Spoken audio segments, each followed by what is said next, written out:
Halo, halo, assalamualaikum warahmatullahi wabarakatuh. Apa kabar Anda semua? Ini ketemu lagi di awal pekan, hari kedua atau hari ketiga bulan Ramadan ya. Dan saya senang sekali, saya Subnu Arif. Dan saya Agi Beta, senang sekali kembali menjumpai Anda di awal Ramadan ini. Semoga kita semua tetap semangat ya Mas Hersu. Harus dong ya, harus Ramadan ini harus tetap semangat karena pintu-pintu keberkahan itu sedang dibuka gitu ya. Langit-langit Amin. dibuka, terus pahala juga dilipat gandakan ya selama bulan Ramadan ini. Makanya Ya. sekarang ini Mhm. banyak kita mesti memperbanyak selain ibadah-ibadah yang seperti ritual, ibadah sosialnya juga mesti diperbanyak nih Mbak ya. Ya, ya betul. Ya, Mhm. ya Ya. oke. Nah, tetapi Apa saja nih Mas Hersu apa isu kita? ya, isunya tapi berbeda berkaitan dengan Ramadan ini. Yang terjadi saya dengar baca ada ribut-ribut di Jogja ya Mbak berkaitan dengan apa? Malioboro ngaji atau apa gitu ya? Oh iya betul, beberapa hari yang lalu ya menyambut datangnya Ramadan ada kegiatan Malioboro mengaji begitu. Sebetulnya itu adalah juga rasa syukur katanya dari pihak penyelenggara dari panitia yang sebetulnya mereka melakukan syukuran itu di Hotel Ina Garuda yang ada di pojokan Malioboro. Kalau kita pernah ke Malioboro ya, kita tahu yang merupakan bagian dari Jalan Malioboro itu. Terus kemudian mereka keluar dan kemudian mereka melakukan Malioboro mengaji sekitar beberapa puluh orang begitu. Saya lihat juga videonya dan sebenarnya tidak mengokupasi jalan juga, tidak menghalangi jalan karena orang tetap bebas berlalu lalang begitu dan itu hanya berlangsung sekitar 10-15 menit begitu karena hanya membacakan surah Yasin saja begitu. Tapi terus kemudian menjadi cukup ramai itu ya karena dianggap kegiatan yang tidak berizin begitu. Terus kemudian juga ngapain ngaji kok ada di luar gitu, ngapain kenapa tidak di masjid atau di tempat yang khusus, tempat yang tertutup seperti itu begitu. Dan alasan panitia ya itu tadi, selain sebagai rasa syukur adalah dalam rangka menyambut Ramadan itu. Ya, ya. Ya ini memang kita merasakan situasi yang sedikit bukan sedikit ya, kita merasa ada situasi yang aneh dengan Indonesia ini di mana mayoritas kita umat Islam tapi banyak sekali setiap kali ada kegiatan-kegiatan Islam itu selalu dikait-kaitkan dengan hal yang bersifat tadi itu. Kalau nggak intoleran ya itu berarti ada soal radikalisme dan sebagainya dan ini kan ada juga sebuah rilis gitu ya dari lembaga ini ya, yang mulai membuat peringkat kota-kota yang intoleran gitu. Yang saya lihat ini ya kebanyakan yang disebut kota intoleran itu pasti yang kota-kotanya adalah yang basisnya Islam gitu ya Mbak. Iya, iya betul. Ini rilis dari Setara Institut ya, yang mengatakan bahwa wah kayaknya kota di dekat tempatnya Mas Hersu nih di Depok sebagai salah satu kota intoleran. Bahkan disebut teratas nih kayaknya daftar kota tidak toleran yaitu 1 Depok, 2 Banda Aceh, terus kemudian 3 Cilegon, 4 Pariaman, 5 Langsa, ya ini daerah Aceh lagi, kemudian 6 Sabang, wah ini Aceh lagi, kemudian 7 Padang Panjang, kemudian 8 adalah Padang, 9 Pekanbaru, dan kemudian 10 Makassar. Waduh, terus kemudian daftar kota paling toleran, yang satu adalah Singkawang. Wah, menarik sekali nih. Kita tahu jelas kontras banget ya jadi ya antara yang satu. Yang kedua Manado, Mas Hersu, Mm-mm. dan ketiga Salatiga, Mm-mm. 4 Kupang, dan 5 Tomohon. Mm-mm. Nah, ini profilnya saja sudah kita tahu nih mengarah kemana nih. 6 Ya, ya, ya. Magelang, Mm-mm. 7 Ambon, 8 Bekasi, 9 Surakarta, dan 10 Kediri. Nah, ini kriterianya apa ini ya? Sudahlah kita tahu kan lembaganya juga jadi selalu bikin isu-isu yang nggak jelas nih saya kira kayak begini-begini ini makin membuat pembelahan terus umat Islam juga merasa dipojokkan dan kemudian ya bisa jangan sampai kemudian menimbulkan stigma-stigma yang buruk gitu karena sebenarnya sekali lagi ini kita mengingatkan kita ini kok seperti hidup dalam tempurung gitu ya karena itu selalu melihat di dunia udah berubah soal Islamofobi di Indonesia itu malah semakin dikuatkan gitu kan kemarin kita ingat bahwa di PBB sudah ada soal resolusi yang diajukan oleh Turki untuk hari anti Islamofobi ya kemarin ya tanggal Iya, 15 betul. Maret gitu ya dan Indonesia itu termasuk sebagai salah satu apanya yang menyetujui itu kan kita juga bagian dari negara anggota negara konferensi organisasi konferensi Islam ya. Oke, cuma Betul. sampai sekarang Pak Jokowi atau Menteri Luar Negeri juga tidak ada komentar apapun. Kalau orang Jawa, orang Jogja menyebutnya mangayu bagyo gitu. Enggak ada yang sebut. Betul Mas Ersu, karena itu di negara lain seperti di Malaysia dan sebagainya itu mendapat sambutan yang luas ya. Pemerintahnya juga merasa senang, bersukacita ya karena penduduk negara kita, warga negara Indonesia, warga negara Malaysia misalnya sama-sama yang memiliki penduduk yang beragama Islam banyak begitu ya, itu kan juga menjadi diaspora di seluruh dunia, dan ketika itu diresolusikan itu kan menjadi sesuatu yang membahagiakan kita ya, sehingga kita bisa beribadah dengan tenang, kita bisa melakukan kegiatan keagamaan dengan baik begitu. Nah, tapi di sini uniknya tidak ada pernyataan yang memperlihatkan rasa bahagia mengenai hal itu begitu ya. Terus kemudian misalnya taruhlah ada perayaan atau ada apa begitu ya, pernyataan setidaknya lah yang pernyataan secara resmi itu cukup mengherankan juga begitu. Karena memang sepertinya Islamofobia ini adalah jualan, dan ya seperti rilis dari lembaga Setara Institut tadi, siapa sih yang ingin dibahagiakan oleh mereka dengan hasil-hasil penelitian seperti ini? Untuk membahagiakan siapa sebenarnya, siapa yang apa yang heran, kita sampai hampir speechless ya. Terus kemudian juga siapa sih yang membiayai penelitian ini gitu.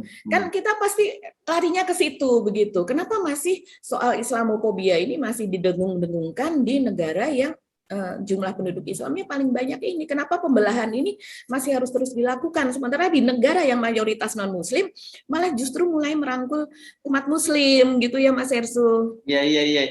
Karena gini kan, di Amerika sendiri kemarin dengan dari semacam inisiatif dari anggota Demokrat Ilhan Omar, ini kebetulan kan dari Ethiopia dia mengajukan juga soal undang-undang anti Islamofobia ini tinggal menunggu persetujuan dari Senat. Kalau itu terjadi kan itu akan terjadi sangat menarik gitu.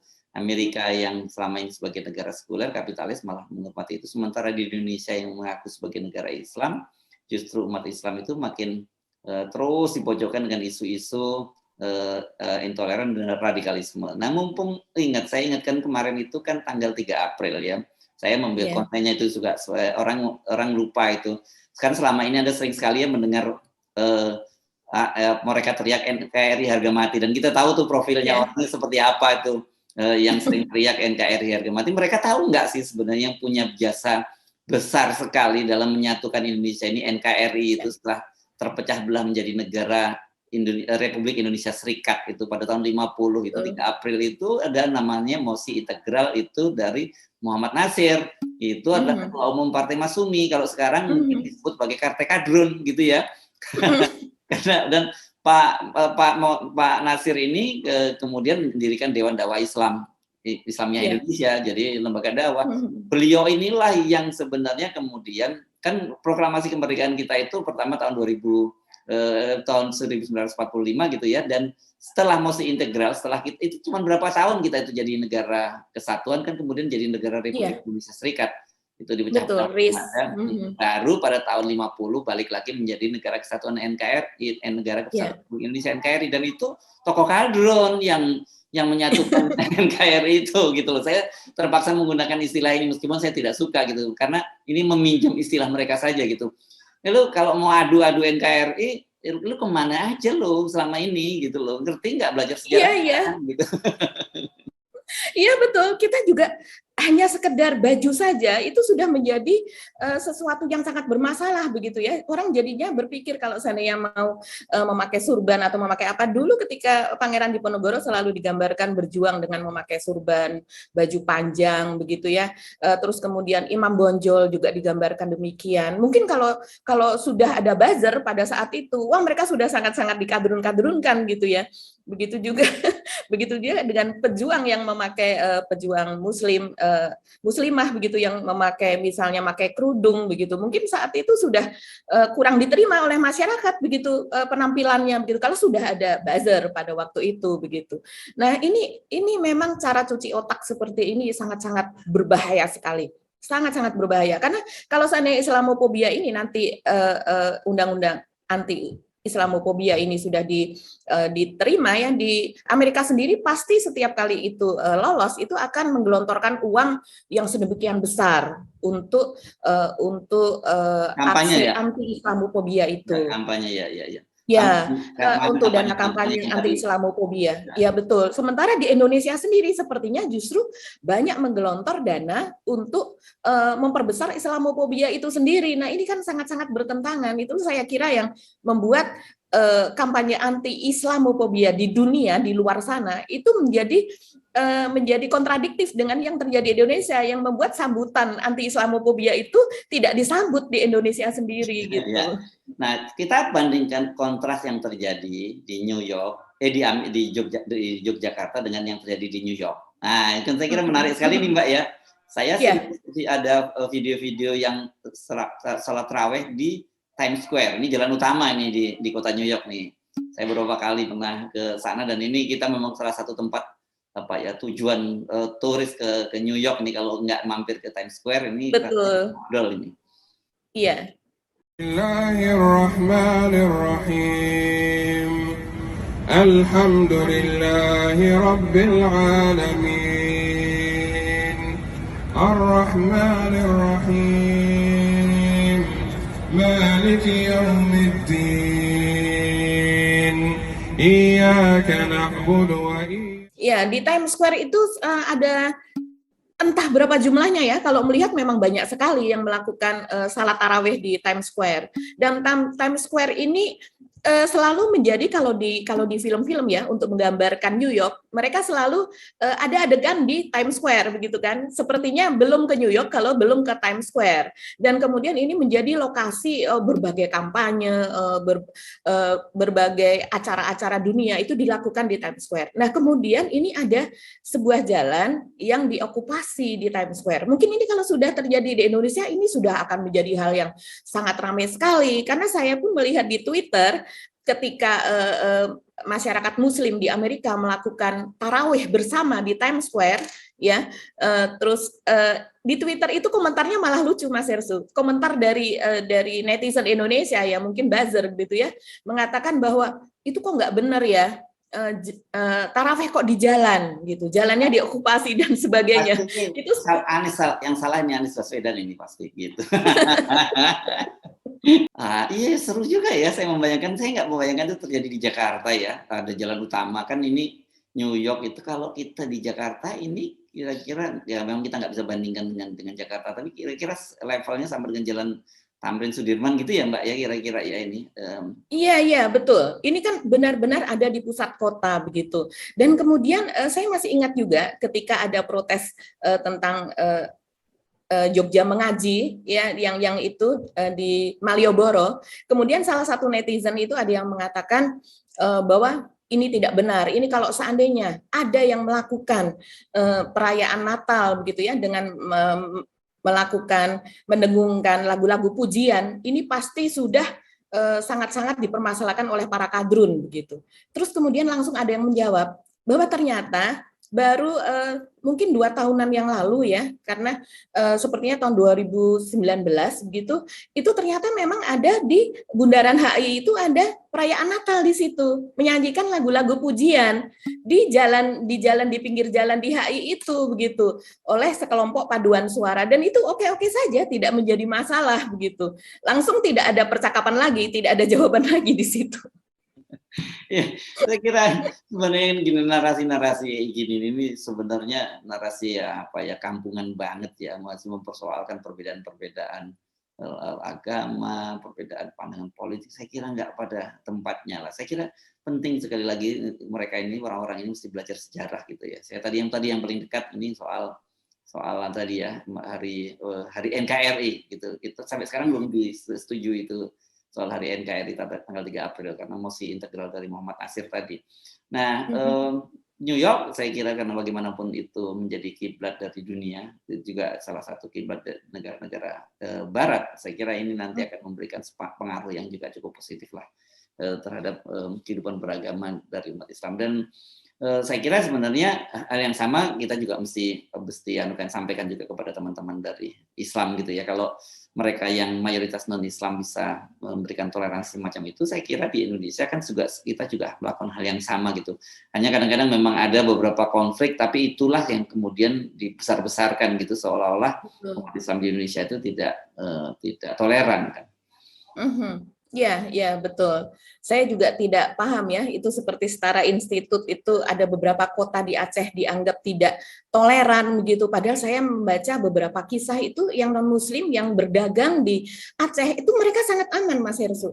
Jadi saudara-saudara kita yang keturunan Tionghoa maupun itu yang non-Muslim, yang dari suku-suku yang lain itu happy-happy aja berdagang di Aceh dan mereka sudah turun-temurun ada di sana begitu. Dan saya sendiri pun juga pernah menyelusur Aceh ya dari ujung sampai ke ujung begitu dan itu tidak ada masalah loh. Nah, tapi dengan narasi pembelahan seperti ini bahwa kota paling tidak intoleran itu adalah antara lain adalah Langsa dan juga kota lain di Aceh. Ini kenapa hal seperti ini harus dirilis, dibesarkan dan kemudian juga tidak jelas begitu ya kriterianya. Apakah di sana pernah ada pembunuhan, pernah ada terus kemudian perang etnis gitu ya, yang sehingga salah satu etnis tertentu itu terus kemudian atau agama selain non-Muslim itu kemudian dibantai di sana begitu, itu sepertinya tidak pernah ada di sana. Jadi yang dikatakan toleran, intoleran ini sepertinya semu begitu ya, hanya untuk menyenangkan pihak-pihak tertentu saja gitu. Ya. Lagi-lagi Islamophobia itu tadi gitu. Oke. Ya, saya kira kita kita tinggalkan nih soal Islamophobia dan saya kira dunia udah bergerak ke arah yang berbeda dengan mereka yang ada di Indonesia dan saya kira nanti mereka itu menjadi satu makhluk aneh gitu di dunia kalau ya, betul.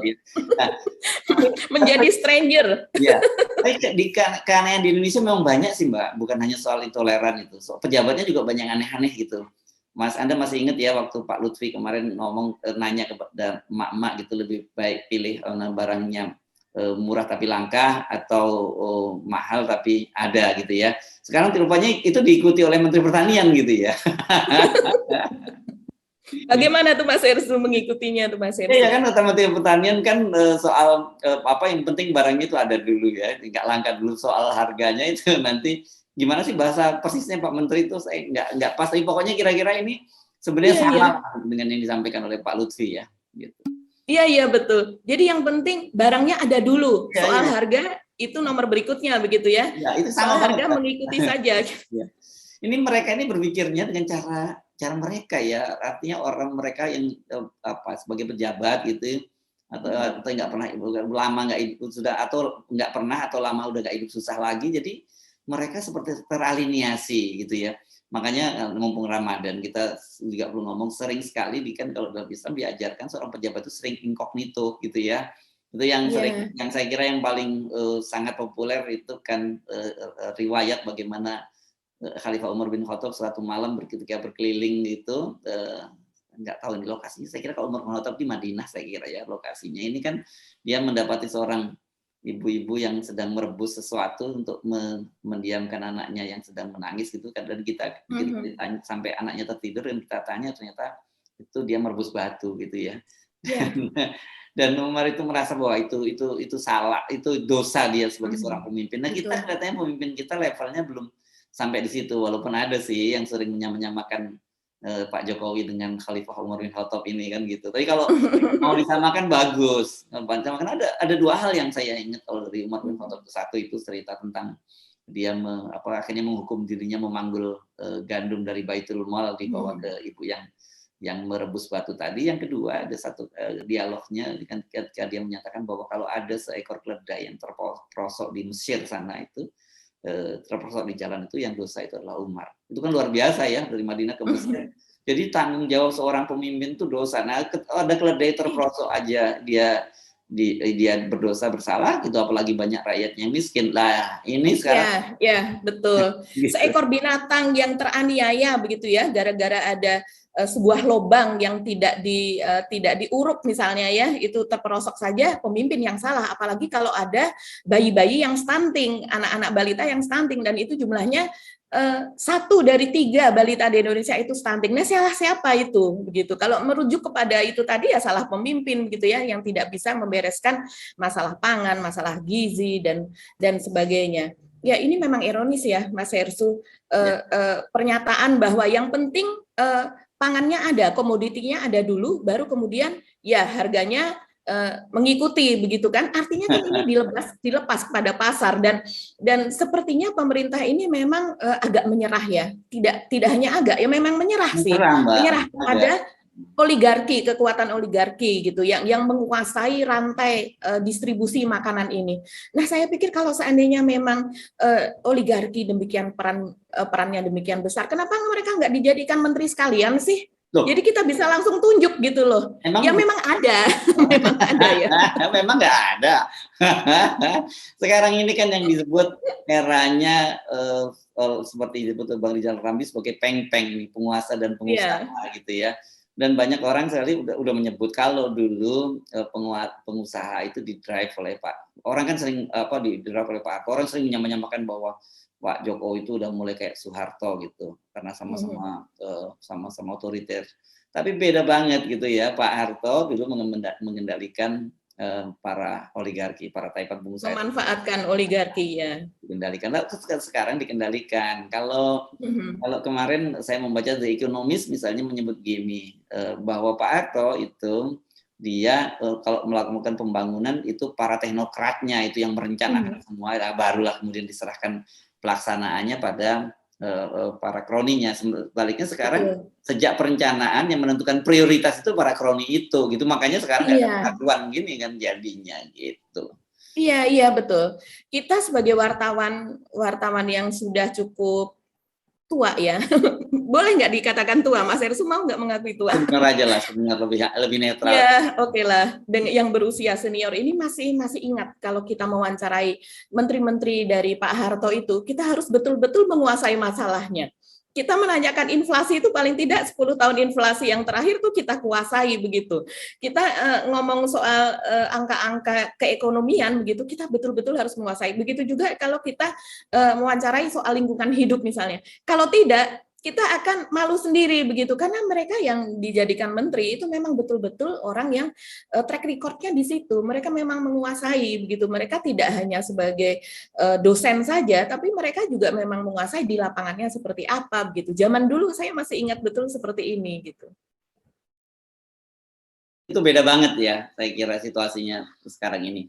Oke, tapi setidaknya dari pernyataan Lutfi, kemudian pernyataan Mentani Syahrul Yassin Limpo, kan kita sudah bisa memahami bagaimana sebenarnya karakter dari pemimpin kita saat ini ya. Seperti itulah cara mereka memandang rakyatnya gitu. Jadi mereka merasa bahwa nggak ada empatinya kan. Itu kan sebenarnya itu persoalan empati ya. Oke, Mbak, berita yang lain apa nih yang menarik? Saya kemarin kok sempat baca ribut-ribut itu ada komisaris gitu ya, komisaris Bank Syariah Indonesia ya gitu yang dia juga menjadi staf di Dewan Masjid Indonesia itu dipecat oleh Pak Yusuf Kalla. Ini kasusnya menurut saya sangat menarik karena katanya mau dibawa ke ranah hukum juga oleh Pak Yusuf Kalla. Iya betul. Saya juga kaget ya, terkejut juga Mas Hersu. Pak Yusuf Kalla sepertinya menganggap betul serius masalah ini begitu, karena langsung membuat rapat pleno Dewan Masjid Indonesia dan memecat yang bersangkutan, yaitu Arif Roshid ya, salah satu yang saat ini adalah menjabat juga sebagai komisaris Bank Syariah Indonesia, dan dia juga merangkap menjadi ketua Departemen Ekonomi di Dewan Masjid Indonesia. Ini posisi yang cukup strategis ya, di DMI maupun di pemerintahan begitu, menjadi pejabat publik. Dan kemudian dia komisaris ini pasti urusannya nggak jauh-jauh, dia dulu pasti tim suksesnya Pak Jokowi Ma'ruf ya, pasti ya. Iya betul, dia adalah relawan Jokowi, relawan milenial, sehingga di tim kemenangan nasional atau TKN pada saat itu dia menjadi salah satu wakil direktur milenial begitu. Sebutan pastinya saya kurang hafal, tapi posisi yang cukup strategis saat itu. Jadi saya rasa dia juga cukup dekat ya dengan Pak Erick Thohir, sehingga selain dengan Pak Jokowi, Pak Erick Thohir, dan sehingga kemudian menjadi salah satu relawan Jokowi yang dianggap penting dan diangkat menjadi komisaris independen di Bank Syariah Indonesia. Dan kita tahu BSI ini sangat besar ya, gabungan dari berbagai bank syariah Iya, nasional. merger ini gede ini karena merger dari berbagai bank syariah. Jadi ya posisinya cukup empuk lah gitu ya, karena dia Iya. jadi komisaris gitu, dan kita sama-sama tahu kan apalagi komisaris independen ini kan ya, ini kan yang penting menjabat lah gitu, soal kerjanya ini kan antara ada dan tiada nih kalau komisaris yang berasal dari relawan, kecuali beda kalau komisaris yang memang profesional gitu ya. Iya, betul. Dan ini cukup ini ya, sebenarnya cukup memalukan ya Mas Hersu kalau saya baca kronologinya. Iya, ini selama 2 hari terakhir ini menjadi di media ini termasuk yang menjadi trending ya, dan dituliskan terus-menerus. Jadi ceritanya Arif Rashid ini adalah mantan ketua umum PB HMI juga nih Mas Hersu. Jadi sebenarnya anak muda yang cukup potensial ya kalau melihat jejaknya. Ya, Mas Hersu mungkin cukup mengenal juga. Kenal, ini junior saya lah. Berapa sering. Oh begitu. Ya, berkomunikasi dengan saya.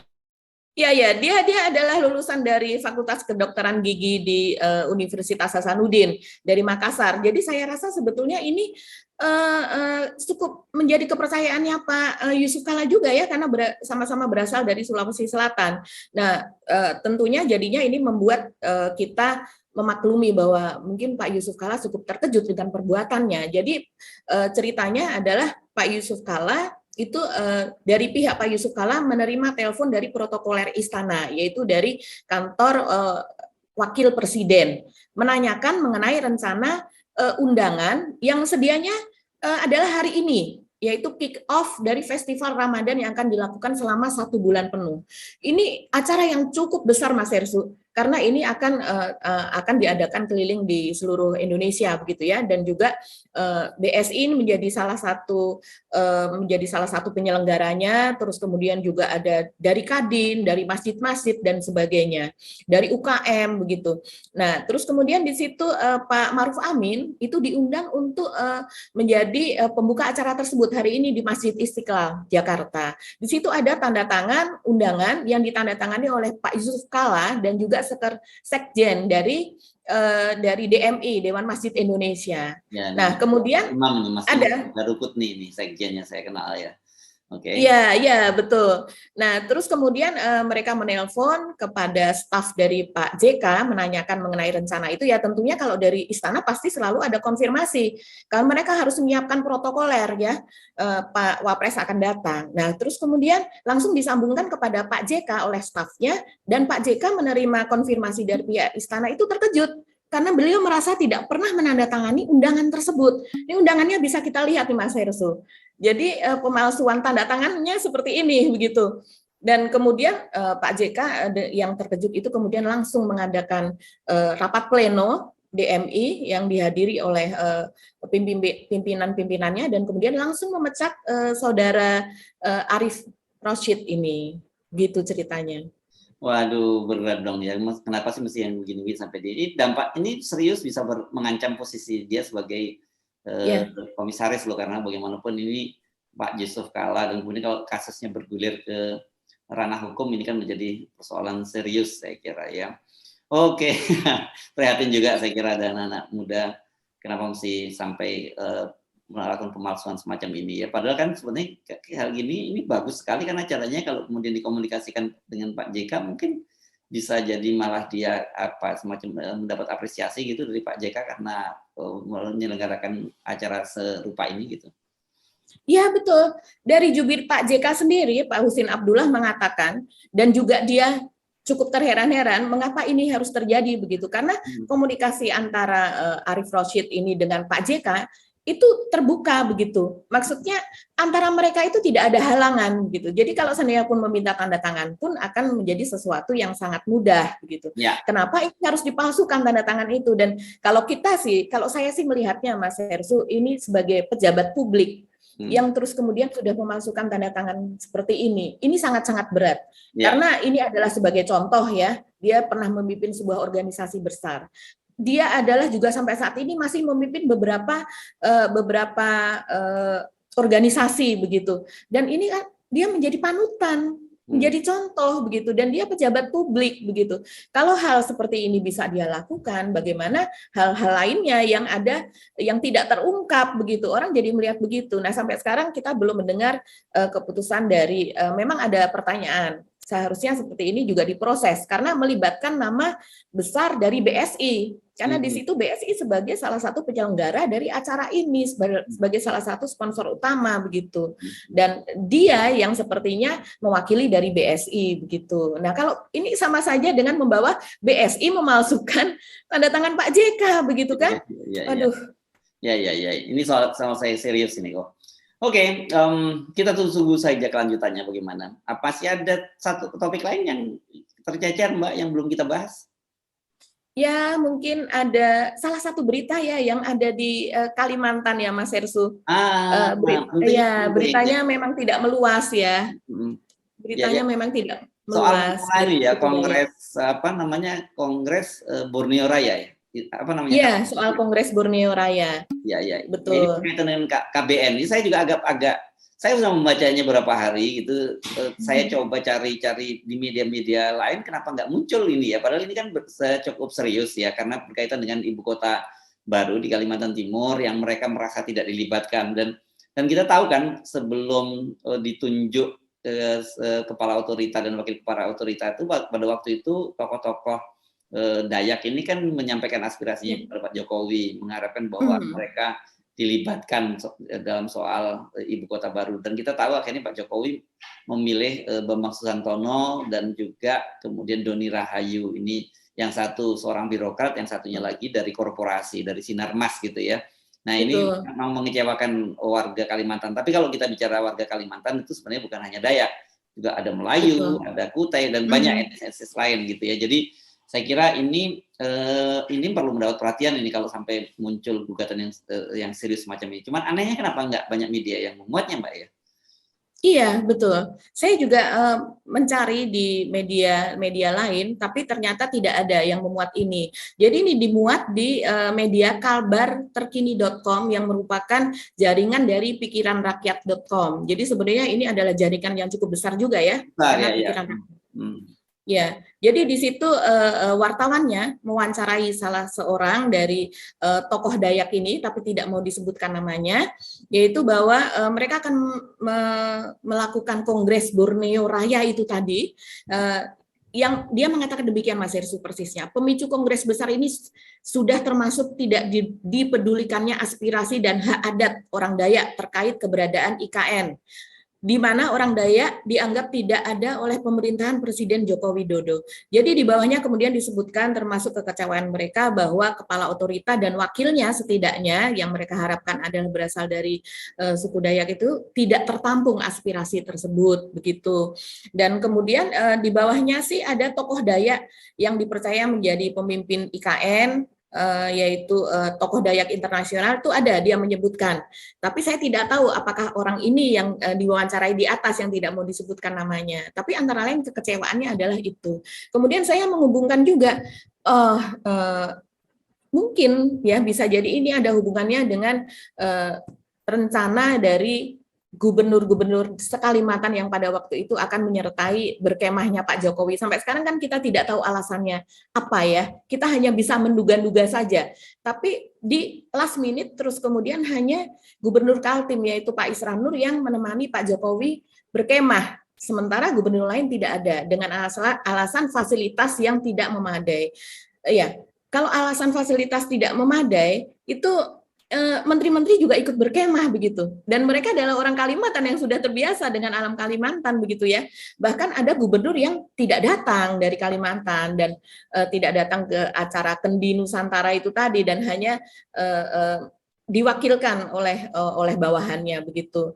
Nah, ya gitu Pak Sersu. Jadi kita masih melihat semoga sih tidak sampai terjadi referendum ya. Tapi di sini diwacanakan salah satunya dari KBR itu adalah akan melakukan referendum mengenai Borneo yang bergabung di NKRI itu tadi. Ya, ini makin melengkapi persoalan sengkarut seputar ibu kota baru ini ya. Sudah ya, di bawah rupanya juga ada penolakan, tapi sekarang ini yang orang menjadi pertanyaan-tanya nih dari mana nih investasi akan muncul, apalagi bersamaan dengan semakin derasnya penolakan 3 periode untuk Pak Jokowi ini kan masa depan IKN ini juga semakin berat gitu ya. Ya Mas Hersu, kita masih ingat kan ya kata Pak Luhut sebelum Ramadan Ya. itu MBS akan datang. Ya. Tapi sekarang sudah masuk Ramadan nih, yang artinya kalau Ramadan ya tentu dia tidak akan datang di tengah-tengah Ramadan, begitu kan? Iya. Oke, jadi memang ini semakin tidak menentu masa depan dari IKN ini. Yang semakin menentu tentu saja adalah sikap dari rakyat yang akan menuntut 0%, karena saya mendengar PKS katanya secara resmi juga akan mengajukan gugatan. Ini kita tunggu ya, gugatan dari Pak Lanyala Mataliti yang duet dengan PBB, Bang Yusril. Pak Yusril. Sekarang PKS, ini alasan apa lagi kalau selama ini kan ditolak selalu legal standing gitu ya.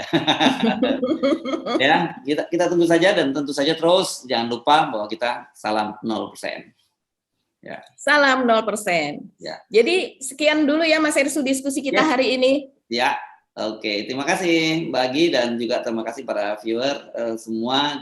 Terus kebersamaannya bersama kami dalam obrolan di dapur redaksi Forum News Network, membaca berita di balik berita, Off the Record FNN. Saya Hersu Arif. Dan saya Agi Beta, terima kasih atas perhatian Anda. Salam 0%, Assalamualaikum warahmatullahi wabarakatuh. Waalaikumsalam warahmatullahi wabarakatuh.